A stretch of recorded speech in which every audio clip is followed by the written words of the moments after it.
تدريبات بقى سيدنا محمد صلى الله عليه وسلم الدرس الأولاني. طبعا اسمه ونسبه. نعم. الاسم طبعا يا أستاذ من جهة أبيه صلى الله عليه وسلم محمد بن عبد الله ابن عبد إيه؟ ها؟ ابن عبد المطلب. ابن هاشم بن عبد إيه؟ ابن عبد مناف. ابن قصي بن كلاب ابن مر. ها؟ ابن مرة صح؟ ابن كعب ابن لؤي ابن غالب ابن ايه؟ ابن فهر ابن مالك ابن النضر ابن كنانة ابن خزيمة. ابن مدركة ابن إلياس ابن مضر. ابن مضر. مضر شاطر. ابن زار بن معد ابن عدنان. معلش انا مش مطلوب منك الحفظ يا جنى، يعني مش هقول لك احفظيه مره واحده من اول حصه، بس انت لو قسمت مثلا ان شاء الله 10 اسماء فقط ورا بعض بس احفظهم بس حفظ يا ستي، مش هقول لك احفظي الاسم كله مره واحده، لا. عايز تحفظي 5 براحتك، مش هقول لك لا والله. فاهم قصدي ايه؟ يعني لو كل حصه تحفظي 5 اسماء بس احفظي ال5 اسماء بس يا ستي، مش زعلك في حاجه. تمام؟ بس مش صعبه يعني. كانت ولادته صلى الله عليه وسلم فجر الاثنين كم بقى من ربيع؟ التاسع من ربيع الأول. نعم، التاسع من ربيع الأول. نمسح بقى كل ده يا مستر. طبعا ده على رأي الايه الصحيح، انما المشهور 12 من ربيع الأول.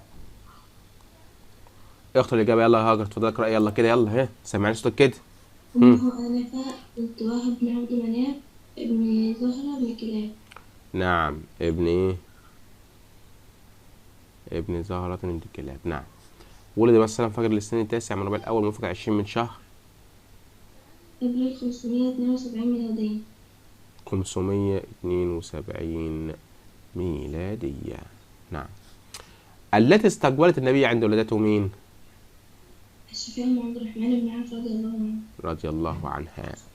أول من أرضعت النبي أمه. شاطرة صح. هذا الكلاب هو الجد الخامس للنبي صلى الله عليه وسلم.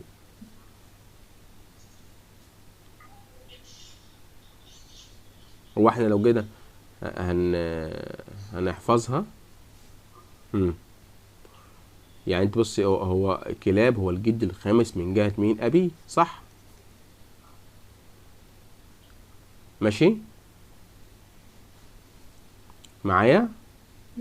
ما احنا قلنا بقى نسب النبي من جهة أبيه يلتقي مع نسبه من جهة أمه عند الجد الخامس كلاب.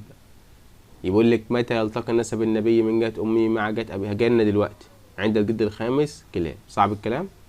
ولد النبي صلى الله عليه وسلم في العام الذي وقع في حادث الفيل، صح ولا غلط؟ صح. صح يا مستر.